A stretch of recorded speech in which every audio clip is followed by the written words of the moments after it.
Welcome to BSA Radio Volume 6. First of all, a big thank you to Winslow and all the BSA Discord crew having us on. I'm Ben Rolo, and I'm known for making your fluffy liquid kind of stuff. This is Tengu. Hello. And he's going to be joining us for a interview and a back-to-back set as well. If you don't know Tengu, he has first gained success in the bassline scene on labels such as UKF, Night Bass and Yosh, and has recently made the switch to drum and bass with releases on D&B Vibes, Yana, Down to Earth and the mighty Viper Recordings. So, welcome Chris. How are you, mate? I'm good, mate. How are you? Good to hear. Yeah, not too bad. So, tell us about Tengu. So, Tengu was a project I started about 8 years ago. I started it halfway through my university course. I was originally making like a lot of dubstep, a lot of like deep house as another alias, and before that, I had a live dubstep and drum and bass group called Assistance. I like that. Yeah, that was with cool. my boy Fred. Shout out Fred. But halfway through university, I decided I want to start making some more of this new bassline sort of stuff. So what was the most rewarding or biggest release you had with bassline so far? So with bassline, I got approached by UKF to put on a track on their I can't remember what the name of the fucking thing was. What was it? What was it called, Dan? You should know. Bass Culture 4. So yeah, Bass Culture 4. They asked if I had any tracks ready, basically, and I sent them about 7, and they didn't like any of them. And then I was like, "Oh wait, I've got one more." And then they were like, "That's the one. That is the one." So that's probably one of my biggest first successes. And then afterwards was I got signed to Yosh, which is a label by 4. And then they really liked my work ethic, so they basically offered me a job at the label. And it's saved my next question there. So. Oh, okay, there we go. I mean, you can still ask it. I could reword it. Yeah. So, what's your role with Yosh and Yosh Pet? So I'm the head A&R. I do a lot of artist development as well. So with Yosh, Yosh is for more of the established sort of bassline artists, and Yosh Pit is specifically for people that maybe not have released before, people that probably don't know how to really approach labels. Like I offer that kind of not really service, but a lot of people find me quite approachable, so I'd kind of give them the chance to release on Yosh Pit. Like a lot of quite I'd say upcoming producers have like their first release was on Yosh Pit. So I do like to think that we really had a helping start in their careers. Yeah, definitely. That's what I see. Yeah, so with these upcoming producers, what is your kind of top tips for them to get onto a label, and what's the kind of biggest stumbling block you see in their kind of production and stuff like that? So because I've kind of been in this scene for quite a while now, I could, if someone sends me a track and their sound design is all sample based, I can kind of hear that straight away. So for example, like there was a Taiki New Light sample pack that came out, and a lot of the submissions we got were using those one shots and stuff. So that, for me personally, that puts me off wanting to sign something. I feel like if I'm going to develop an artist, they need to already kind of have their own sort of sound. Yeah. So I do I understand mix downs, masters, and all that. It's an art, so they're not going to get that straight away. Obviously, as a label, we offer the service if they need it to master it. But like, I kind of just look really for uniqueness. I'm a big fan of drums, so I quite often find myself giving the feedback of drums need to progress rather than just a constant loop going through it. But like a big tip as well is to just kind of, if you're sending something to someone for the first time, kind of let them know who you are. Don't just be like, yo, here's a track. Yeah, just drop the classic. And do not send a WeTransfer link. There we go. Yeah. That is the main one. Yeah, do not, because we don't want to download it. We want to listen to it before we download it. So do not send WeTransfer. Valuable hard drive space and all. Exactly. Yeah, so I guess that's the kind of splice effect you were talking about. How much do you care if someone uses like a splice vocal? So it doesn't really bother us as a label too much. It's how they use it. Yeah. If they're literally using it just straight up dry on the track, then it's not really creative at all. Like we signed a track by a guy called Takes down half my tunes. No, we signed a track by a guy called Dom Scanlon, who used the same vocal as, I think the commercial version is called Navos. Okay. And it's quite a well-known vocal, but it's actually from Splice. Yeah. But we really liked the way he used the vocal. Oh, cool. I didn't immediately listen to it and think, oh, this is that track, because especially something as commercial as that Navos track, I think that's how you say his name anyway, Navos. I would automatically think, oh no, we can't sign this because this is already a track. This is already a licensed track. Yeah. But because it was a splice vocal and stuff, obviously it gives the producer a lot more freedom. And yeah, as long as they can use it in a more unique way, it doesn't bother me too much. But it then does start to bother me when I get like 8 or 9 submissions using the same vocal. But I mean, like, my biggest advice would be try and get original vocals, because I think it sells your tune more. Yeah, no, I agree. Yeah, and then if it blows up, then you've made an anthem, basically. Yeah. I can't talk though. I do use splice vocals, like we all do, but not everyone has access to a vocalist, to a studio and whatnot. Just makes the process much longer, and especially in this kind of time when you've got the pressure to keep up the releases every month or two. Exactly. I do think they're very good to use as tools, or like placement tools. So we've been sent tunes with splice vocals, which we've then been like, right, we know someone that could probably vocal this better. So we asked them to send us an instrumental. We send it to the vocalist, and it's also a good way to set up collabs as well. Yeah. Yeah, perfect thing for a label to do, really. Yeah. So what's your opinion? Because I know you release a lot. You probably released a song every month at least this past year, haven't you? Yeah, so I try to do one a month. So what's your kind of opinion on trying to keep up those releases? Does it matter if a producer's a year break, or do they need to keep up that momentum? I think in this day and age, momentum does need to be kept up with. Yeah. People's attention spans are very limited now. They will hear one thing they like, and then the next thing they hear they like, they'll probably forget they even liked the thing before.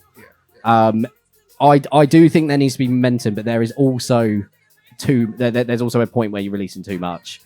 And like, if someone was releasing once a week for the next 75 weeks, that's a bit much. Like, your tune's not going to have any living or breathing space. It's a bit about quality control as well. Exactly. Like, you don't want to just be churning them out, because, like, also as well, if you're releasing too much, people are going to forget about maybe the track before, whereas the track before might have had a lot more potential. Yeah, true. Yeah, great advice. I do feel like a hypocrite though, because we are going to talk about my 20 tracks in 20 days. So my next question, funnily enough, moving on from that talk about releasing constantly, is about your album coming in tough. Yes. So how was releasing your debut album at the start of a pandemic, really? What challenges did that bring? Well, we didn't particularly know that there was going to be this January, pandemic. Am I right? So it was from the 1st to the 20th of January. So it was a clever idea, which was 20 tracks for 2020. Over 20 days. I like that. Yeah. So I am going to completely go back on the advice I gave of saying do not release too often, which in a way it was kind of a learning curve for me. Yeah.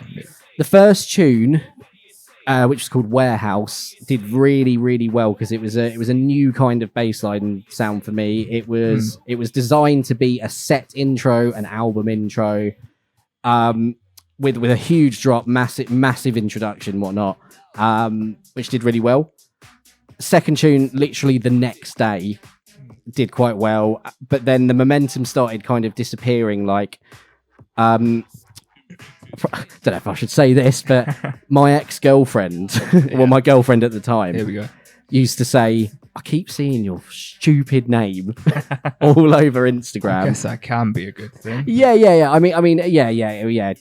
20 days of just constant Tengu, different coloured artworks, different names and stuff.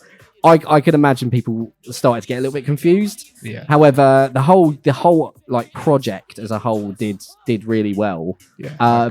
It started to get quite a lot of attention from upcoming producers, basically saying like, how have you done that? How have you managed to do 20 tracks in 20 days? Which was also a big inspiration from TC. I don't know, nice. over lockdown. Well, he did this before lockdown, but he did it quite often in lockdown. He used to do 30 tracks in 30 days. Yeah, I remember that. Yeah, quite incredible. He would stream him making them, and I was just like, wow, how's this guy not got a headache? Yeah. Like it's crazy. Yeah, Hugh Hardy did a similar thing. Did you see his 7 tracks in 7 days? No, I don't think. Yeah, that was is that excellent as available well. to watch? Yeah, so that's all on Spotify and Yeah. everything. Hospital released it, I think. Oh, a nice, couple nice. of months after. Yeah. Yeah, incredible. He's got it on the fly. Nice one. Hey, So- man down. NGU in tough. Move his chair a little bit.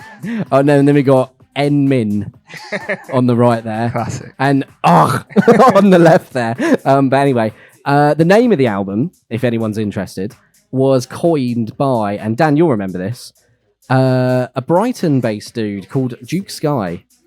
He vocaled a bassline tune of mine that came out on South Point. Big up the South Point guys. Called Parasite. And within the vocals, he used this line, Tengu coming in tough, Oh, nice. which I then started to use as a producer tag. And then the guys at Yosh, like 4, and the other on the team were just like, that's really cool. Like, you use that as your album name because it also, you're coming in with 20 tracks. You're coming in tough. Like, True. yeah. But the album, going back to the album was sick. It was really fun to work on. It was quite stressful because I actually ended up making almost 70 tracks. Jesus. But only 20 obviously went on this album. I would say if I was to pick some favourites, definitely Infected with Dread MC. Yeah, great. Big up Dread MC. However, we did not predict COVID. We did not predict COVID with Did you that. get any messages like, oh, Tengu, it's his fault? Yeah. Yeah, well, I got one. There's a story about Matrix and Futurebound. Yeah. They got that as well. Yeah, didn't they? about their track control. Someone analysed it and basically was like, "You predicted it and you didn't warn us." Yeah. Big up Matrix and Futurebound, by the way. Yeah. So Infected with Dread MC, Ready Lights Camera Action with Maddy. So big up Maddy V and Dread MC. I'm just trying to think of the other names. Out There with PVC, which I personally think was the most slept on track of that whole project. But yeah, obviously I loved every single track, but yeah, like going back to the point of like why I did it. Yeah, it was more of a sort of like unique selling point to have 20 tracks, 20 days, 2020. Just the number 20 Tengu getting shoved in your face all the time. Personally, I loved it. Thank you. Yeah, so you can go overboard, but I thought every tune held its own for me. Yeah. The problem with some of the projects like that, some of them would be songs you would throw away. Yeah, definitely. Well, there's a lot like of you said, you made 70 tunes, didn't you? A lot of them I don't tend to play anymore. Yeah. Like sometimes at gigs, someone will be like, "Hey, can you play this one?" I'll be like, "Yeah, I can actually." Cool. I forgot I made that. Yeah. Dan, what was your favourite track off Coming In Tough? Definitely Gas Level Indicator. Gas Level Indicator Yes. with Josh Brown. Oh, yeah. I actually had a funny thing. Sorry, I'm just walking. Hi. Hi, Dan. The place I used to work, there was a genuine actual gas level indicator. And I just made the funny thing about I remember getting a picture being like, oh, it's so funny. here's your collab. AV man, Dan. Thank you, Dan. Good story. If you don't know who Josh Brown is, he was an incredible... I'll make it sound like he died. he was an incredible house producer who is now known as Unglued. Big You up may know Josh. him. Big up Unglued. Yeah. Great producer. Yeah. Ben, what was your favourite coming in tough? I've got to say Infected. I just loved Dread and MC's. Dread's great, man. So good, yeah. Mate, you two should do something. Would love to. Ben Rolo and Dread MC, let's get it going. Yeah, let's go. Come on. BSA crew. That's my Dread impression. Sorry, Dread, mate. Great, I'm probably he'll watch this and he'll send me a WhatsApp like, delete that, mate. Don't ever talk to me again. When did you decide to make the switch to drum and bass from all your bass house stuff? So it was actually quite inspired by the album. I mean, almost 70 bassline tunes cut down to 20. I wouldn't say I was losing the love for it, but I was I wanted to do something different. Yeah, got to take its toll, hasn't it? Exactly, yeah. And then I got quite a few bookings, well, for the 2 months of 2020 we had. And I started playing quite a bit of drum and bass at the end of the sets, which gave me more of a hype than the bassline stuff. Okay. So I'd come away from the gigs like, right, I need to go make some drum and bass now. I made loads of drum and bass over lockdown. Obviously, I was spamming you with links and stuff. However, I didn't want to put out too much straight away because, as you'll probably know, the mix downs, it's a whole nother world. Oh yeah, it's a whole nother question world about that actually. Yeah. So how was the switch, kind of production-wise, from bassline to drum and bass? Was it more difficult, or was it kind of similar? I wouldn't say it was difficult because I used to make drum and bass as assistants, but my knowledge of mix downs, my knowledge of like writing music wasn't as strong as it is now. I would say if anyone wants to make the kind of switch to drum and bass from bassline, is make sure you've got the relevant samples. I hear a lot of bassline producers send me drum and bass, and the drums just do not do it for me because they're still bassline claps, they're bassline kicks and stuff. So I invested quite heavily because obviously no one was spending money over lockdown doing anything. We couldn't go out, couldn't go for a drink. Do you know what I mean? So I'd spend samples. Spend most of my money on sample packs. The best one I found is the Tantrum Desire Black great. Octopus one. Yeah, incredible. There's a certain kick and a certain snare that I use in every single drum and bass track now. It is absolutely incredible. I'm the same. There's a couple of kicks and snares that are in every song. Yeah, I just can't get away. Yeah, incredible sample. But yeah, I spent probably about £300-400 on all these samples. And just kind of taught myself how to I can't say the word, differentiate. Got that eventually. Differentiate from the bassline production. I had a tune released on Korsakoff called Summoning, and I sent it to the A&R, big up Elmer, and every time his feedback would be like, bro, stop mixing this down like a bassline tune. And I'm like, yeah. So he gave me loads of help, loads of advice. And yeah, there's loads of techniques he taught me that are still my go-tos. And yeah, I mean, like, as I keep saying, don't rush it. Yeah. Really take the time to learn it. And now I think every drum and bass tune I kind of make now is, in my opinion, starting to get near perfect. Yeah, I agree. Because it's the sound I want. Yeah. And then like all the drum sounds, all the drum patterns and stuff are now becoming like second nature. Yeah, definitely. Yeah. So how long would you say it takes to find your sound in a genre? Because I don't know if you feel you've found that in drum and bass yet, or I'm kind of thinking bassline wise. How long did it take to find you? So it took. I'd say it probably took a couple of years for people to be able to listen to a track from a radio show and be like, that sounds like Tengu. A lot of people tell me my drums and not necessarily my sound design, but my melodies are quite very distinctive. Yeah, very distinctive to know it's me. Then I started focusing more on my sound design, and now a lot of people. I don't know if this is a good thing, but like someone recently sent me a track from a Rinse FM show and was like, "Bro, do you know what this is?" And I was like, "That's my track." Must be a good feeling. Yeah, and they were like, "What?" And I was like, "Yeah, that's mine." So just so everyone knows, I am still making bassline and bass house and stuff, but I'm going more to the drum and bass side, the dark side. Okay, so your first D&B release was on Christmas Day 2020, am I right? It was, yeah. That was on, Merry Christmas, everyone. Yeah, Merry Christmas. Not long now. So that was Yeah Boy on D&B Vibes. Yes, it was. DJ Fantasy's label. So yes, well, it's one of his many. Yeah, true. Talented man. Yeah. How did you get in contact with him? So I got put in contact with him. It's actually it's a funny story actually. So I did a track with Maddy, and we sent it. Well, she sent it to Fantasy. Oh, nice. And he basically asked for it for the label, but this is when we were in talks with Viper to release it. And I never check my SoundCloud DMs. Same here, guilty. Never. I never do. I don't know who does that much. Yeah. And one day I just went on it and I was like, oh, I've got a message from DJ Fantasy 30 days ago. Oh no. I was heart beating out your chest. I was like, oh no. I was like, no way have I just done this to one of the legends in the scene. I felt like, oh god, I was scared. I'm not gonna lie. So I replied. I was like, mate, I'm so sorry. I never checked these. Here's my number. Nice. Let's chat. And then pretty much instantly he messaged me and he was like, oh bro, Maddy showed me some of your stuff. Oh, I really like it. Is there anything we can have for my label? So I sent him Yeah Boy. Again, it was another thing where he's such a legend in the scene Fantasy. Yeah, I needed some advice from him. Yeah.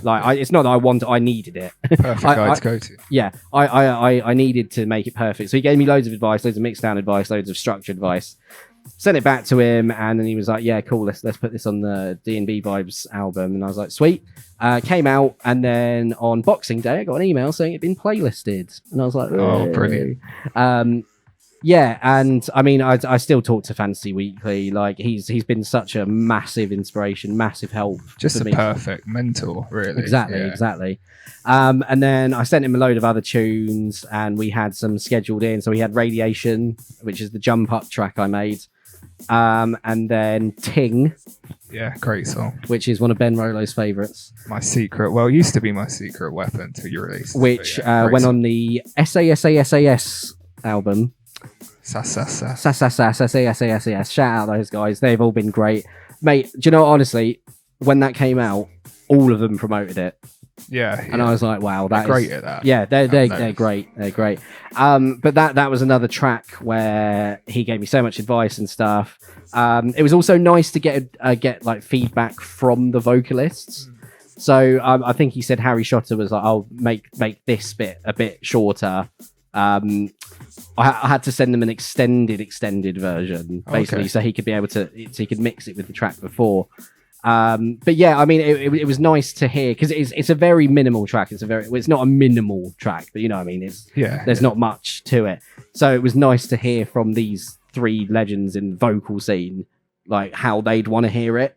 Yeah, because you don't always get that with vocal collabs, really, do you? Sometimes it's just here's the track, here's the vocals, you sort it out.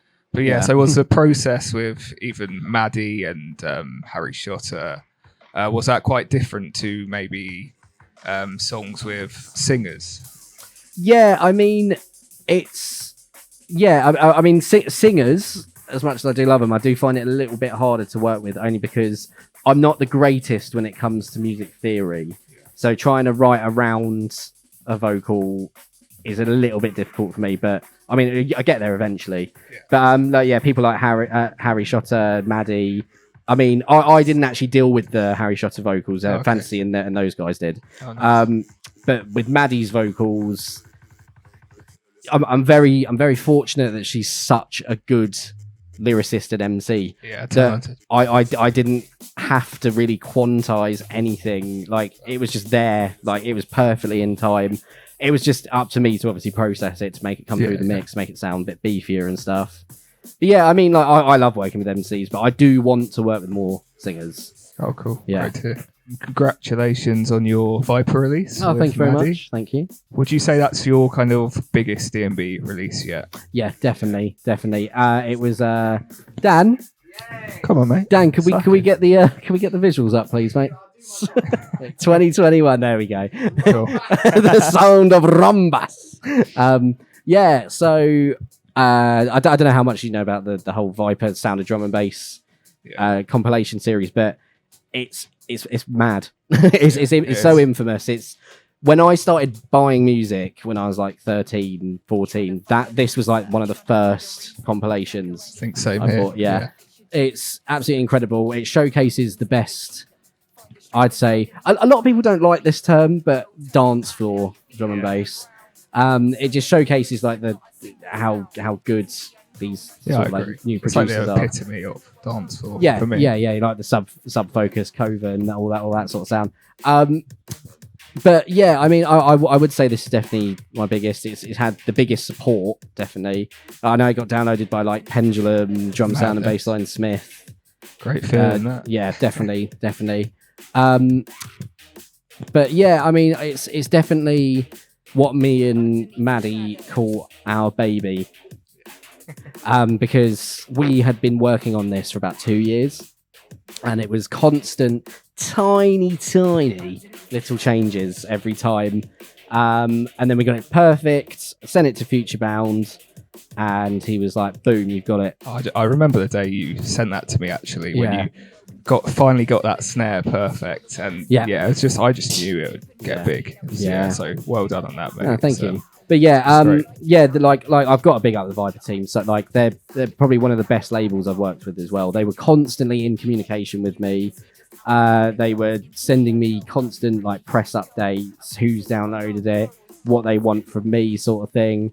But yeah, it's definitely a bucket list tick. Oh yeah, 100%. Definitely. Again, as I said, like I've got so many vinyls from the Viper back catalogue. I've got like Metrik and Futurebound are 2 producers that basically made me want to make music, as well as like Pendulum as well. So yeah, it was an absolutely incredible feeling. And also with Maddy was like, what? She was like, no. She was like, what, Viper? Just that surreal moment. What, me on that? What? Yeah. I remember she rang me up and just screamed. Oh, I bet. Yeah. And I was like, you right? She was like, yeah. Do you know what you just told me? And I was like, yeah. But and again, like big up Futurebound as well. Like one of the most humble guys I've spoken to. Hopefully we'll meet him at some point, be on the same lineup as you, mate. But yeah, he so humble. Like for someone that big, it would be scary for anyone to approach them. But 100%. I was just like, hello, mate. Listen to this. Could you have a listen to this, please? Because I really want this on Viper. And then he listened to it instantly, replied, and he was like, cool, here's a lot of stuff you need to do to it before I say yes, which I appreciate the honesty. Oh yeah, definitely. Yeah. And then he just and then he made it his Futures Fire on the Viper Radio, well done, mate. which really excited us. Like every time something little happened with this track, I'd get a voice note from Maddy just like love it. Just like, yeah, brilliant. So writing wise, how did that come together? Did you write it together, or was it mainly you had the track, you sent it to Maddy? So it was very, very heavily inspired by Hackers by Metrik. Oh yeah, I hear that. And I was watching a lot of his tutorials over the sort of process of trying to transition to drum and bass. And I wrote the track, I sent it to Maddy, because me and Maddy have done a lot of bassline stuff together as well. And she was like, at first she was like, oh, who made this? Brilliant. And I was like, are you joking? I was like, come on, mate. I was like, it's me. And she was like, what? She was like, this is like one of the best drum and bass tracks I've ever heard. And I was like, oh, that's good to know. So then I was like, do you want to vocal it? And then she was like, give me a subject, I'll write to it. Oh man, she smashed those vocals. She absolutely smashed it. It was incredible. So the kind of meaning of Underneath the Shadows was again, I probably should have mentioned this, but I was going through quite a hard breakup, and I was like, I feel quite underneath the shadows at the moment. And then she was like, that's sick. Obviously not the breakup. She was like, that is a sick concept. Sick. That's sick, man. And then she wrote to it, sent me the vocals, and then it was just a lot of nitty gritty sort of like processing. Again, I didn't really need to put anything in time. She smashed it like that. Like there's a bit of trivia where we were like, so when she says demons in the track, we layered her voice 8 times with different keys. So it sounded demonic. Yeah, no, I hear that. Yeah, sounds good. And it was just like little things like that, which then Futurebound was like, I really like that. That's just those subtle nuances are just brilliant. Yeah. So you've got a good story about how you met Metrik, wasn't it? Yeah, so I had got my first international booking, and I was just kind of a little bit worried because I haven't had that sort of thing before. So it was in Amsterdam. It was with a promotion company called WTF Drum and Bass. Amazing hosts. It was actually on 420. Brilliant. Yeah. Perfect place to be at exactly. So we went there, and I couldn't find my taxi driver at all. And I eventually got a phone call from them like, "Hey man, where are you?" And I was like, "I don't know where I am, mate. I've never been here." And then I looked to the right, and they were there. And I was like, "Oh, brilliant." And there was a guy sitting with them, and he's like, "Oh, hello, mate. I'm Nick." And I was like, "Hold on, I think I know you." So this wasn't actually Metrik. This was Nick from the Prototypes. Oh, of course. And I was like, "Oh, wow." So then, I was like, another big inspiration. Big up, Nick. Yeah. So we had like a really good I think it was like an hour taxi ride to the hotel. I felt a bit bad because I felt like he was annoyed that he was waiting for me, and I was like, "I'm so sorry, mate. I don't know where I am." And then the promoter was like, "Oh, cool, go grab some dinner." That he's like, "Oh, there's other people there," and I was just like, I went over with Nick, and then I was like, "Oh no, that's Metrik from Metrik and Futurebound." Again, like, a massive inspiration. Yeah. And it was just weird because this is probably one of the biggest gigs I'd ever done, and like one of the first gigs where I was on like an all-star lineup as opposed to just like supporting one person. It was like a massive lineup.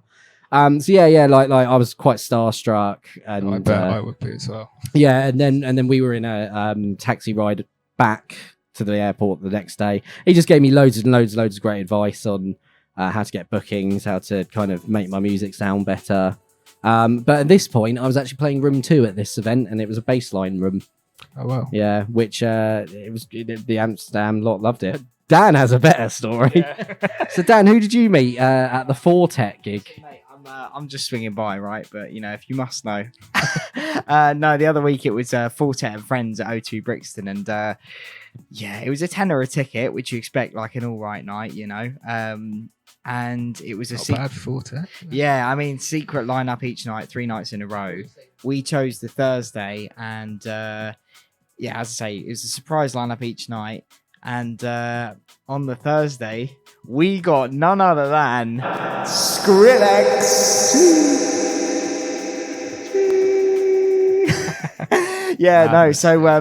Skrillex turned up, did a mad back-to-back with Fortet, and me and Eli and Nelson, we hung around the back of O2 Brixton, and we managed to have a little chat with Skrillex. We met him around the back. We were there for probably about 25 minutes ish, and we spoke about quite a lot. It was just very surreal. It seemed to just fly by, and we walked away from him as he had to go back in the venue, and we just sort of looked at each other and were like, "What the hell just happened?" Sort of thing, like just one of those moments. And very, very inspirational chat with him. What was the best bit of advice he gave to you? I remember Nelson. Nelson mentioned that me and him as workers had we kind of dabbled in production and stuff, and we might be getting back on it soon. And he kind of said, Nelson said to him at your sort of where we are now, we're like 24 and 25. Where were you at this stage? Like, would you have any advice? And he was like, at that age, I feel like I was just getting started. He said, at this point, if you just keep at it, he said it might just happen sooner than you think. So everyone watching out there, keep that in mind. Yeah, it might just happen sooner than you think. Great. But yeah, anyway, more about us. Yeah. So as we're coming to the end of this little Q&A kind of thing, so what are your favourite producers in bassline, drum and bass? So bassline, it's actually I'm going to extend your question. I'm going to say a couple of established people and a couple of upcoming people. Yeah, like that. So established, I would say Marnie Leng, Chris Lorenzo. Who else do I really like at the moment? Taiki New Light, obviously. AC Slater. Jack Beats, all the night bass. Upcoming, here's a few names. 1997. Oh yeah, is an incredible producer. We've got Double T as well. Oh yeah. And a guy called Onyx. So what's on the horizon for Tengu? In terms of music, there's going to be a lot of drum and bass. I've got a few more bits with Viper. Few bits with Down to Earth, which is Mackie G's label. Big up Mackie G and Down to Earth. And then in the new year, I'm kind of revamping the bassline sound. Oh, nice. Yeah, a bit of fidget house, a bit of this sort of like subby bass house sort of stuff I make. Like more like Bad Girls and Paparazzi sort of stuff. Oh, nice. So I've got some collabs on the go. Yeah, but as I said, I am going to focus more on the drum and bass as well next year. Oh, great to hear it. Yeah. I think the progression you've made since transitioning has been crazy, Thank really. you. I appreciate that, man. From going from not making it at all to Viper in what a year. It's incredible, really, mate. There is one collab. Oh, there is. That is unsigned. It is unsigned, and it is a Ben Rolo and Tengu collab called. That's all you're gonna get. Well, you might hear it in the back-to-back later, but we'll see. Probably won't. No, you will. So yeah, I mean, I want to work with a lot more drum and bass producers as well. Yeah. I want to work with a lot more MCs, a lot more vocalists. I just like my sort of end goal is going to be to have like a 11 to 13 track drum and bass album this time. Right, I'm not going to do the old 20 track again. Just like a proper artist album. Yeah, I love that. So stuff like Portals. Oh, yeah. What an Great album. Like we can all agree that is the one of the multi-genre kind of tunes on that as well. yeah, Brilliant. but still like more drum and bass Yeah, influence, and as well like Second Nature by Netsky was a really good one.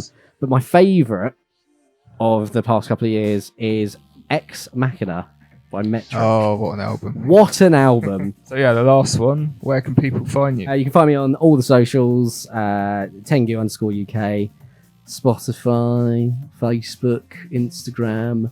I use probably Instagram the most. Twitter as well, obviously. Apparently I'm on LinkedIn, Oh, really? but I don't remember ever making that. Discord as well. Discord is probably one of the best social medias of today. Yeah, So definitely. yeah, I've got my own Discord server under the Yosh label, but I run it. So yeah, Cool. if anyone wants to invite them, anyway.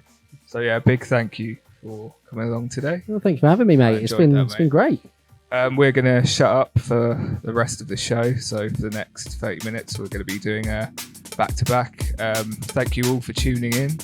And yeah, Ben Rolo and Tengu signing out for now. See you later.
This is Finnadrift, and you're listening to music.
keeping it raw.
trying to find an answer, trying to find a reason.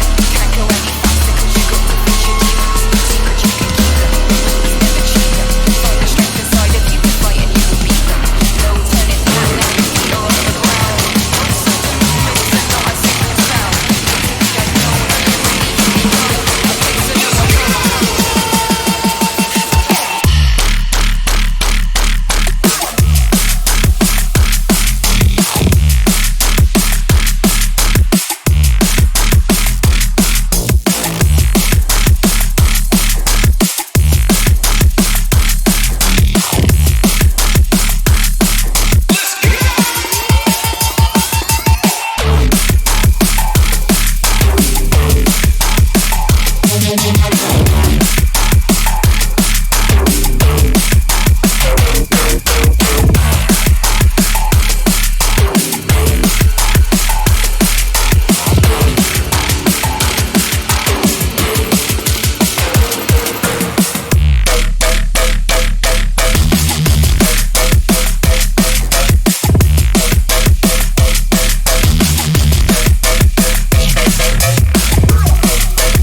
Yeah. We can So where did we get to? That isn't